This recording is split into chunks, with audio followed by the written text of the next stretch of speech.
Friends, welcome back in your YouTube channel smart classes. Friends, आज का हमारा topic है क्रिएटिविटी, जिसे हम सृजनात्मकता भी बोलते हैं। सृजनात्मकता शब्द का प्रयोग विशेषतः उत्पादकता, रचनात्मकता, क्रियात्मकता आदि के लिए किया जाता है, जिसका तात्पर्य होता है कुछ नवीन सृजन करना। चाहे वो नवीन सृजन आपका विचारों का हो, किसी नवीन वस्तु का हो, किसी नवीन कार्य का हो, जिसमें मौलिकता हो, जिसमें कुछ नयापन हो, उसको हम बोलते हैं सृजनात्मकता। अब देखते हैं मनोवैज्ञानिकों ने क्या कहा है। According to Crow and Crow, सृजनात्मकता मौलिक परिणामों को अभिव्यक्त करने की मानसिक प्रक्रिया है। Creativity is a mental process to express the original outcomes. It means जो भी कुछ नया है, जो भी कुछ ओरिजिनल है, उसको एक्सप्रेस करने का जो मेंटल प्रोसेस है, उसी को हम क्रिएटिविटी कहते हैं। कोहल एंड ब्रूस ने क्या कहा है, देखते हैं इसके विषय में। सृजनात्मकता मौलिक उत्पाद के बीच में मानव के मस्तिष्क को समझने, व्यक्त करने तथा सराहना करने की योग्यता व क्रिया है। Creativity is an ability and activity of man's mind to grasp, express and appreciate in the form of original project. जो भी कुछ ओरिजिनल प्रोजेक्ट के रूप में मानव का मस्तिष्क होता है, उसे समझता है, जो भी कुछ उसकी सराहना करता है, उसको एक्सप्रेस करता है, इस सभी को करने की जो एबिलिटी है वो क्या है, मौलिकता या सृजनात्मकता। अगली डेफिनेशन देखते हैं, इन्होंने क्या कहा है। ड्रोहल ने कहा है creativity is the human ability by which he present any noble work और आइडिया। एक ऐसी एबिलिटी है मानव की जिसकी वजह से कोई भी वो नोबल वर्क या कोई न्यू आइडिया रिप्रेजेंट करता है। फ्रेंड्स, अब बात करेंगे इन्हीं डेफिनेशंस में से कुछ करेक्टरिस्टिक्स निकल कर आई हैं। तो नेचर और करेक्टरिस्टिक्स क्या हो सकती है हमारी क्रिएटिविटी की, हम इस पर ध्यान देंगे। सबसे पहले नवीनता निकल कर आया। जो भी कुछ नवीन करने की कोशिश करता है, जिसमें कुछ नयापन होता है, वही क्रिएटिव है। ठीक है, इसकी लेकिन जो नयापन है उसके अंदर कुछ ना कुछ उसकी यूटिलिटी होनी चाहिए, उसका कुछ उपयोग होना चाहिए, तभी वो नयापन सार्थक हो सकता है। नेक्स्ट हम कह सकते हैं लक्ष्य केंद्रित, यानी कि ऑब्जेक्ट ओरिएंटेड। जो भी हमारा गोल है, जो भी हमारा ऑब्जेक्ट है, वो उसको प्राप्त करने के लिए हमें प्रेरित करे। नेक्स्ट हम बात करेंगे पूर्व अनुभवों का प्रयोग। नवीनता तो इसमें होती है, लेकिन नवीनता के साथ साथ जो हमारे अपने पहले के एक्सपीरियंसेस होते हैं वो भी इसमें शामिल होते हैं। नेक्स्ट हम कहेंगे क्रिएटिविटी की जो करेक्टरिस्टिक्स है वो बुद्धि से भिन्न है, क्योंकि ऐसा नहीं कहा जा सकता कि जो व्यक्ति बहुत ज़्यादा बुद्धिमान है वो बहुत ज़्यादा क्रिएटिव भी होगा। बुद्धि का अपना अलग कार्य है और क्रिएटिविटी का अपना अलग कार्य है, क्योंकि जो क्रिएटिविटी उसके अलग अपने कई सारे डायमेंशंस होते हैं। नेक्स्ट हम बात करेंगे जो हमारी क्रिएटिविटी है उसमें अपसारी चिंतन अर्थात डाइवर्जेंट थिंकिंग होती है। कहने का मतलब है जो व्यक्ति होता है वो विभिन्न क्षेत्रों में विभिन्न तरीके से एक ही समस्या के बारे में सोचता है, कुछ उसमें नया करने का, समस्या समाधान करने का, कुछ नया उपयोग करने की कोशिश करता है। तो इस तरह जो थिंकिंग होती है उसमें नवीनता और मौलिकता होती है। ठीक है फ्रेंड्स, आगे अब जो हम बात करने जा रहे हैं वो है कंपोनेंट्स ऑफ क्रिएटिविटी। तो फ्रेंड्स देखते हैं कंपोनेंट्स में क्या बात करते हैं। इसके जो मुख्य तत्व हैं वो है फ्लुएंसी, जिसे हम प्रभावी बोलते हैं। सेकंड है फ्लेक्सिबिलिटी अर्थात लचीलापन। थर्ड है ओरिजिनलिटी यानी कि मौलिकता। और इलेबोरेशन अर्थात किसी चीज का विस्तारण करना, विस्तार करना। अब एक एक टर्म को हम समझने की कोशिश करेंगे, क्योंकि ये चार मुख्य इसके तत्व हैं जो सृजनात्मकता में हमें मापन करना होता है। ठीक है, तो सबसे पहले हम बात करते हैं फ्लुएंसी की। फ्लुएंसी अर्थात प्रवाह, किसी चीज की गति। तो यहाँ पर जो गति है, इन्होंने क्या कहा है कि जो गति है वो विचारों की अभिव्यक्ति, अर्थात जो व्यक्ति अपने विचारों को अभिव्यक्त करने में प्रवाह रखता है, नवीन तरह से विचारों को प्रेजेंट करने की कोशिश करता है, उसे हम सृजनात्मक कह सकते हैं। साथ ही साथ इसका जो वर्ड फ्लुएंसी होती है, शब्दों पर इसका बहुत अच्छा कमांड होता है। व्यक्ति अपने शब्दों को सही ढंग से प्रयोग कर सकता है, उन शब्दों को अनेक स्थान पर प्रयोग करने की क्षमता होती है। नेक्स्ट है अभिव्यक्ति प्रवाह अर्थात एक्सप्रेशंस नॉन एफ्लुएंसी। कहने का मतलब है जो व्यक्ति होता है ना, ये सृजनात्मक, उसको अपने बात को एक्सप्रेस करने का जो तरीका होता है उसमें भी उसकी फ्लुएंसी होती है। ऐसा नहीं है कि वो अपने शब्दों को, अपने व्यवहार को, अपनी अभिव्यक्ति को सही ढंग से प्रेजेंट ना कर सके, बहुत आराम से स्मूथली वो प्रेजेंट करता है। नेक्स्ट है एसोसिएशन या साहचर्य। तो साहचर्य जो भी कार्य वो करता है उन सभी में आपस में कोई ना कोई संबंध होता है। इस तरह से अगर हम बात करते हैं फ्लुएंसी की, तो फ्रेंड्स फ्लुएंसी में ये चार जो मुख्य बातें हैं, विचारों में शब्दों में, अभिव्यक्ति में और साहचर्य में से व्यक्ति में प्रवाह दिखाई देता है। नेक्स्ट हम जो बात करने वाले हैं फ्रेंड्स वो है फ्लेक्सिबिलिटी। फ्लेक्सिबिलिटी अर्थात लचीलापन। यह जो व्यक्ति होता है, फ्लेक्सिबिलिटी को हम 3 तरह से माप सकते हैं। जैसे फ्लेक्सिबिलिटी, लचीलापन कहने का मतलब है आकृति स्वतः स्फूर्त अर्थात फिगरल स्पॉन्टेनियस फ्लेक्सिबिलिटी। यहाँ जो व्यक्ति होता है वो वस्तुओं में, आकृतियों में सुधार करने में, उसमें कुछ नवीन करने में उसमें लचीलापन होता है, आसानी से कर लेता है। नेक्स्ट है आकृति अनुकूलन, फिगरल एडॉप्टेशन। कहने का मतलब है ऐसा जो व्यक्ति होता है वो आकृति के रूप में या वस्तु के रूप में किसी भी दिए गए स्वरूप में परिवर्तन कर सकता है। नेक्स्ट है शब्द स्वतः स्फूर्त अर्थात वर्बल स्पॉन्टेनियस फ्लेक्सिबिलिटी। कहने का मतलब है कि ऐसा जो व्यक्ति होता है वो शब्दों के प्रयोग में लचीलापन लाता है, अपने शब्दों को घुमा फिराकर अपनी बात को स्पष्ट तरीके से कहने की कोशिश करता है। नेक्स्ट पॉइंट है हमारा थर्ड, इसका कंपोनेंट है फ्रेंड्स ओरिजिनलिटी। ओरिजिनलिटी अर्थात मौलिकता। ऐसा जो व्यक्ति होता है इसके कार्यों में नयापन होता है, उसके उत्तरों में जो भी वो आंसर देने की कोशिश करता है, जो भी वो अपनी बात को रखने की कोशिश करता है उसमें कुछ इस तरह से रखता है जैसा अन्य व्यक्ति नहीं रख पाते हैं। उसके जो आंसर होते हैं अन्य व्यक्तियों से भिन्न होते हैं। नेक्स्ट बात करते हैं इसमें क्या है आपका इलेबोरेशन अर्थात विस्तारण। विस्तारण को भी हम 2 तरह से नाप सकते हैं। सबसे पहले हम कह सकते हैं शाब्दिक विस्तारण अर्थात इसमें सिमेंटेनिक एलोबरेशन अर्थात ऐसा जो व्यक्ति होता है अपने शब्दों को, अपने विचारों को, अपने भावनाओं को शब्दों के माध्यम से बहुत अच्छी तरह से विस्तृत तरीके से प्रेजेंट कर सकता है। जैसे कि हम विस्तृत उत्तरीय प्रश्नों में अगर हम देखें तो वहाँ पर सृजनात्मकता का ही मापन होता है। नेक्स्ट है आकृति विस्तारण, फिगरल इलेबोरेशन। यहाँ पर अगर मान लीजिए ऐसे व्यक्ति को कोई आकृति दिया जाता है, कोई फिगर दिया जाता है, उसमें भी वो नए नए प्रयोग करके उसे विभिन्न तरीके से प्रेजेंट करने की कोशिश करता है। तो फ्रेंड्स ये थे 4 इसके कंपोनेंट्स। एक बार फिर से नजर डालते हैं। Fluency, flexibility, originality and elaboration, ये ही 4 मुख्य तत्व हैं जिसका हमें पता रहना आवश्यक है क्योंकि ये हमारी क्रिएटिविटी को मापने में बहुत सहायक होते हैं। नेक्स्ट हम बात करते हैं जो मेजरमेंट है क्रिएटिविटी का, वो किस तरह से किया जा सकता है। जैसा कि फ्रेंड्स हम सभी को पता है जो सृजनात्मकता है एक मानसिक प्रक्रिया है, एक मेंटल प्रोसेस है और अन्य मेंटल प्रोसेस की तरह इसको मापना भी एक डिफिकल्ट टास्क है क्योंकि क्रिएटिविटी में सिर्फ हमें एक ही डायमेंशन पर कार्य नहीं करना पड़ता, हमें इसके अनेक डायमेंशन, अनेक आयामों पर कार्य करना पड़ता है क्योंकि एक व्यक्ति की क्रिएटिविटी किसी और क्षेत्र में हो सकती है तो दूसरे की किसी अन्य क्षेत्र में। तो प्रत्येक क्षेत्र में नापने के लिए मनोवैज्ञानिकों ने इसके लिए अनेक प्रयोग किए। ठीक है, सबसे पहले गिलफर्ड ने इसके लिए डाइवर्जेंट थिंकिंग शब्द का प्रयोग किया था 1950 में। उन्होंने कहा था जो क्रिएटिव व्यक्ति होता है वो एक ही दिशा में नहीं सोचकर विभिन्न दिशाओं में सोचता है क्योंकि ऐसे व्यक्ति का जो चिंतन होता है वो डाइवर्जेंट होता है, विविधता लिए हुए होता है। इसीलिए इसके साथ साथ इसके टोरेंस ने भी 1962 में जो क्रिएटिव व्यक्ति है उसके क्रिएटिविटी के 84 गुण बताए थे। उन्होंने कहा था कि जो क्रिएटिविटी है इसके लगभग 84 क्वालिटीज़ होती है, जिसके अंदर भी ये क्वालिटीज़ होती है उस व्यक्ति को हम क्रिएटिव कह सकते हैं। अब हम बात करते हैं मेजरमेंट की।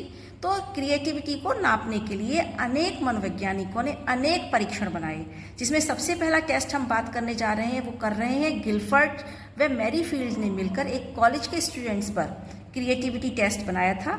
इसमें इन्होंने क्रिएटिविटी की 3 एबिलिटी बताई थी। एक बताया था जो क्रिएटिविटी है वो डाइवर्जेंट होती है, इसका जो उत्पादन होता है वो परंपरागत उत्पादन होता है। दूसरा हम इसे ट्रांसफॉर्म कर सकते हैं अर्थात इसका रूपांतरण करते हैं, इसे एक क्षेत्र से दूसरे क्षेत्र में परिवर्तित कर सकते हैं। नेक्स्ट है पुनः परिभाषीकरण अर्थात रीडेफिनेशन, इसकी एक क्वालिटी होती है। यानी कि क्रिएटिविटी को नापने के लिए हमें इन 3 एबिलिटी का ध्यान रखना पड़ता है। इसके लिए इन्होंने 6 फैक्टर्स की बात की थी। तो फ्रेंड्स देखते हैं 6 फैक्टर्स क्या हैं इनके। सेंसिटिविटी अर्थात जो व्यक्ति ऐसे व्यक्ति संवेदनशील होते हैं।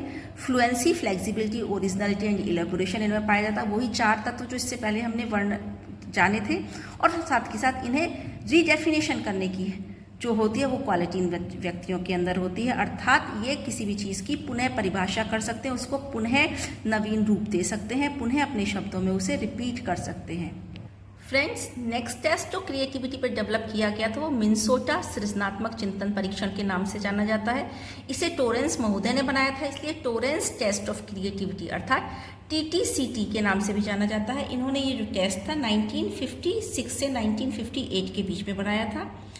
इस परीक्षण को इन्होंने कहा था कि ये जो परीक्षण है ये किंडरगार्टन के जो बच्चे होते हैं अर्थात छोटे बच्चे जो होते हैं उनसे लेकर वयस्क छात्रों तक की सृजनात्मकता का मापन अच्छे ढंग से कर सकता है।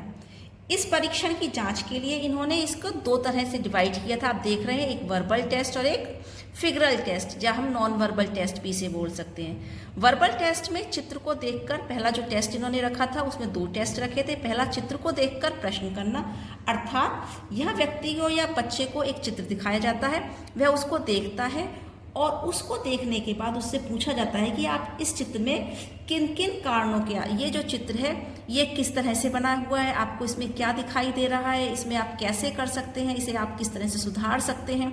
ठीक है। नेक्स्ट जो इन्होंने किया था वो किया था खिलौने में सुधार बताना। खिलौनों में यहाँ पर क्या है, इस परीक्षण में बच्चे को खिलौने में कुछ ना कुछ नए प्रयोग करने होते हैं, जैसे कि उसमें उसका प्रवाह, अभी हमने बात करी थी, उसमें लचीलापन, मौलिकता, विस्तारण आदि का मापन हम इसके द्वारा करते हैं छात्र की। इसमें बच्चे को खिलौने को दिखाकर कुछ ऐसे सुझाव देने को कहा जाता है जो इससे पहले अन्य किसी ने नहीं दिए थे और जिससे खिलौना जो है वो नई तरीके से हमें दिखाई देने लगे। नेक्स्ट जो इन्होंने जो प्रयोग किया था वो फिगरल टेस्ट है, जिसमें पहला टेस्ट है किसी वस्तु का अधिक से अधिक उपयोग बताना। कहने का मतलब है जो उपयोग बताना है वो ऐसा होना चाहिए जो अन्य व्यक्ति ना कर सके। ठीक है। इसलिए इसमें व्यक्ति बच्चे को शब्द या वस्तुओं आदि के विषय में अधिक से अधिक उपयोग बताने के लिए कहा जाता है। नेक्स्ट है इसमें चित्र बनाना व शीर्षक देना। ये जो टेस्ट है इसमें बच्चे को चित्र बनाने को कहा जाता है और साथ ही साथ उस चित्र से संबंधित जो भी शीर्षक उसको समझ में आता है उस शीर्षक को बताने के लिए कहा जाता है। ठीक है फ्रेंड्स, आगे हम बात करते हैं नेक्स्ट टेस्ट की, जो प्रोफेसर PK पासी द्वारा दिया गया था 1972 में। इन्होंने ये परीक्षण बनाया था, सृजनात्मकता का ही परीक्षण है। इंदौर के ये डॉक्टर PK पासी हैं और इन्होंने इसके सृजनात्मकता को नापने के लिए इसके 6 सहायक परीक्षण, 6 उप परीक्षण भी बनाए हैं। इसमें इनके पहले टेस्ट पर हम ध्यान देते हैं, क्या है, सीइंग प्रॉब्लम टेस्ट, अर्थात यहाँ पर बच्चे को 4 डेली यूज की चीजें जैसे कि पेन है, जूता है, कुर्सी है, पोस्ट कार्ड आदि के प्रयोग में को बताने के लिए कहा जाता है कि इनकी क्या क्या प्रयोग होते हैं और उनसे संबंधित हमारी क्या क्या समस्या है, इनको बताने के लिए कहा जाता है। नेक्स्ट टेस्ट है अनयूजुअल यूज, अर्थात असामान्य उपयोग परीक्षण।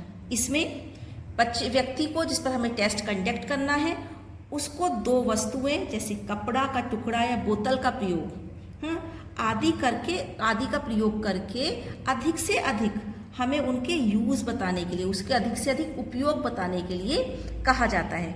नेक्स्ट टेस्ट देखते हैं फ्रेंड्स, अगला क्या है, परिणाम परीक्षण, कॉन्सिक्वेंस टेस्ट। इसमें इसको 4 असंभव घटनाएं, जैसे मान लीजिए अगर मानव उड़ने लगे तो क्या होगा, सभी के सभी अगर पागल हो जाए तो क्या होगा, अगर घर उड़ने लगे तो क्या होगा, इस तरह के। ऐसे ही जैसे स्त्री को पुरुष हो जाए और पुरुष स्त्री हो जाए तो क्या होगा। कहने का मतलब एक ऐसी चीज के बारे में पूछा जाए जो असंभव है तो उससे वो बच्चा अपने हिसाब से नई नई चीजें बताने की कोशिश करेगा। नेक्स्ट टेस्ट है टेस्ट ऑफ इंक्विजिटिवनेस, अर्थात जिज्ञासा परीक्षण। इसमें हमें करना है बच्चे के अंदर जो भी जिज्ञासा है। हाँ, इसमें बच्चे को कुछ वस्तुएं दिखाई जाती हैं और उससे अधिक प्रश्न पूछने के लिए कहा जाता है। ठीक है, ताकि बच्चे के अंदर जो भी जिज्ञासा है उस चित्र को देखकर, उस वस्तु को देखकर वो शांत हो सके। नेक्स्ट है फ्रेंड्स वर्ग पहेली, स्क्वायर पजल बॉक्स।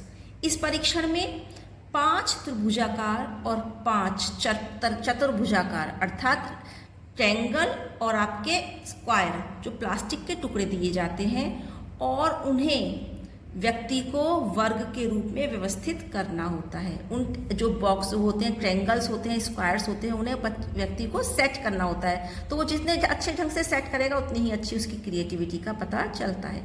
और नेक्स्ट और लास्ट टेस्ट है वो है बीके पासी जी का ब्लॉक परीक्षण या ब्लॉक टेस्ट।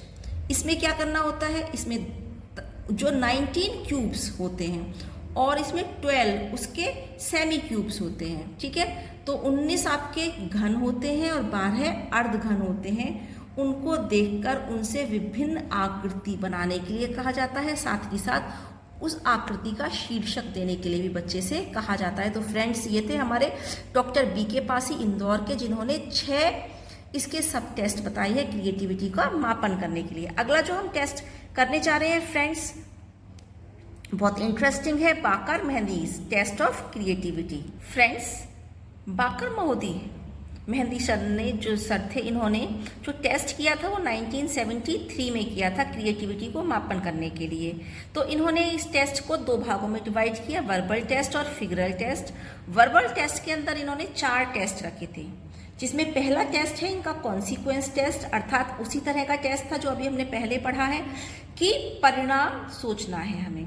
तो यहाँ पर उसी तरह से 3 असंभव बातें बच्चे के सामने रखी जाती हैं, जैसे अगर आप उड़ने लगे तो क्या होगा, और उन्हें अधिक से अधिक उसके परिणाम बताने के लिए कहा जाता है कि आपको कैसा फील होगा।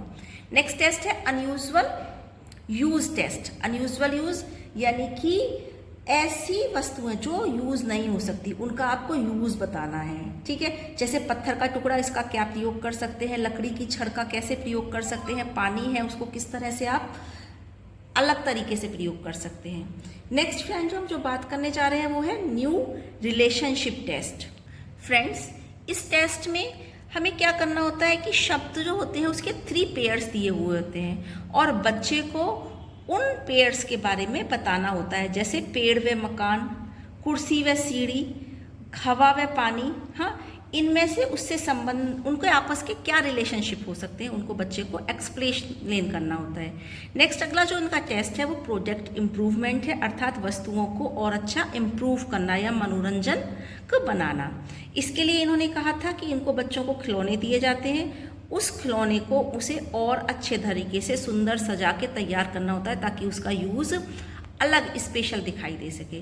तो इस तरह से जो वर्बल टेस्ट थे, इसमें इन्होंने 3 जो इसके तत्व हैं सृजनात्मक थे उनका मापन किया था, जिसमें फ्लेक्सिबिलिटी, फ्लुएंसी और ओरिजिनलिटी अर्थात प्रवाह, लचीलापन और मौलिकता का मापन इन टेस्टों के द्वारा किया गया। अगला जो इनका टेस्ट है वो फिगरल टेस्ट है, जिसमें हम पहले बात करते हैं चित्र बनाओ, अर्थात बच्चे को कोई नई पिक्चर ड्राइंग करने के लिए कहा जाता है, ठीक है। अगला है चित्र पूर्ति और शीर्षक बताओ। यहाँ पर बच्चे को 10 इनकम्प्लीट पिक्चर्स दिए जाते हैं, ठीक है। उन आकृतियों को उसको पूरा करके सुंदर बनाना होता है, साथ ही साथ उसके लिए उसको कोई उसका टाइटल देना होता है। नेक्स्ट टेस्ट, थर्ड टेस्ट इनका फिगरल टेस्ट है, वो है त्रिभुजाकार या अंडाकार आकृतियां, अर्थात triangle and Oval shapes figures. इसमें बच्चे को साथ साथ दोनों तरह की ट्रायंगल और ओवल शेप फिगर्स दी जाती हैं। इस तरह से कितनी हो गई टोटल फिगर्स? 14 फिगर्स। तो टोटल 14 फिगर्स दी जाती हैं और इसमें प्रत्येक जो भी फिगर होती है उसको एक अंग मानकर उसको एक नवीन आकृति बनानी होती है। तो इस तरह जो इनकी बाकर मेहंदी सर की टेस्ट था, इसमें इन्होंने 2 सृजनात्मक तत्वों का मापन किया। उसमें पहला है आपका इलेबोरेशन और दूसरा है ओरिजिनलिटी, ठीक है। यानी कि किस तरह से बच्चा नई चीज़ बना सकता है और किस तरह से बच्चा पुरानी चीज़ का अच्छे से विस्तार कर सकता है। तो जितना अच्छे ढंग से वो कर पाएगा उतना ही वो व्यक्ति या बच्चा सृजनात्मक कहलाएगा। इस तरह से फ्रेंड्स ये थे हमारे बाकर मेहंदी के टेस्ट ऑफ क्रिएटिविटी।